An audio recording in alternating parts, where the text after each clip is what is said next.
Góðan dag.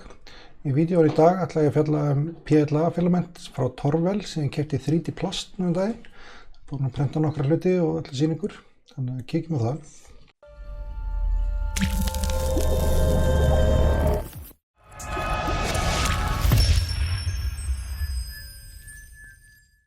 Svo eins og ég segði þá keypti ég þetta filament núna um daginn og er búinn að vera að prenta eitthvað af hlutum og prófa og byrja á því að prenta svona temp tower og samkvæmt honum þá var svona minnst stringi í 200 gráðum en ég lenti hins vegar í vandamálum í Prusa MK4S prentaranum að prenta 200 gráðum. Hann vildi meina að það væri stíflaði stúturinn þegar ég var að reyna að prenta með það.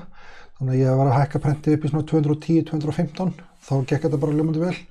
En á eldri prentaranum MK3 görnum þá gæti ég prenta á 105 án vandræða. Þannig að ég var svona aðeins að leika með hittan en ég ætla að sýna ykkur hérna nokkuð prent. Og fyrst er hérna Bensi-gaurinn hérna.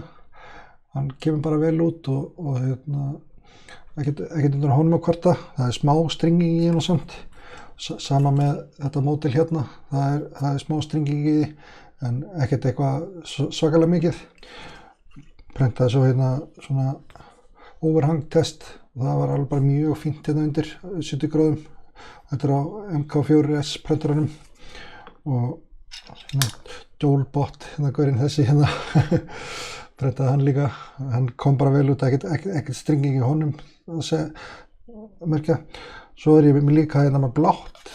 Þetta er mjög skemmtilega blár litur. Ég var mjög hrifinn af honum og prentaði nokkra hluti úr honum og hérna bakka hérna, eitthvað módel sem ég fann og hérna vasan minn sem ég gerði hérna á sínum tíma og hann leit bara mjög vel út. Það er bara ekkert kvart undir þessu, það er bara mjög mikið samfella í þessu prenti. Þannig að filamentið er örugglega bara mjög fínt sko hvað það varðar, að það sé breytt allan tíman. Og hérna er Hulk sem ég prentaði líka. Hann kom bara rosalega vel út. Og þannig að þetta leit bara vel út hérna. Hérna er eitt hjarta líka sem ég gerði. Svona raunverulegt hjarta. Þannig að það leit bara mjög vel út. Ekkert undan því að kvarta.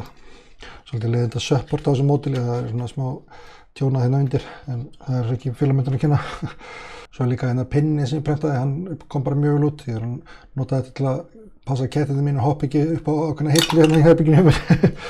Og svo hérna Luke Skywalker, hann kom mjög vel út og hérna ekkert vesen af þessu. Það var hérna bara support á þessu módeli sem ég fjarlægði og annars var það ekkert mál.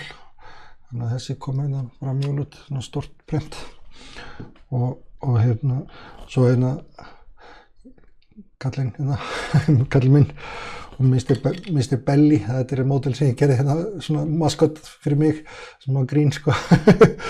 Smá bumba á þessum eins og ég sjálfur er með og hérna maker coinið mitt hérna og eitthvað svona dót og þessi köttur hérna. Þetta er svona þessi típisku prints sem ég nota til þess að prófa filament. Ég nota þessi módel lengi og þau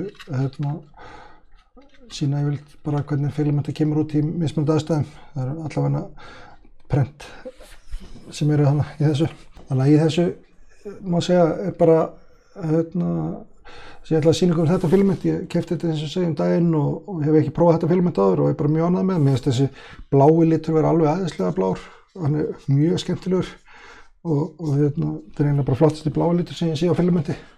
Þannig að ef eitthvað vantar svona bláan þá er þetta tilvalið í það. Guli er svona klassísku gulur, hann er svo sem ekkert sérstakur á litinn þannlega, hann er bara gulur. Ekkert meira það að segja. En þetta er það sem ég vildi segja þetta, þannig að endilega kíkja á þetta filament ef ykkur vantar PLA-filament. Þetta er bara svona venjulegt PLA og ekkert eitthvað sérstaklega merkt fyrir eitthvað ákveðið. Þetta er bara notað í svona trinkets og prototýpur og hvað sem er sko. Þannig að þetta hentar vel í það. Þannig að kíkja endilega á þetta. Þannig að segja bara takk fyrir mig og hafa það gott.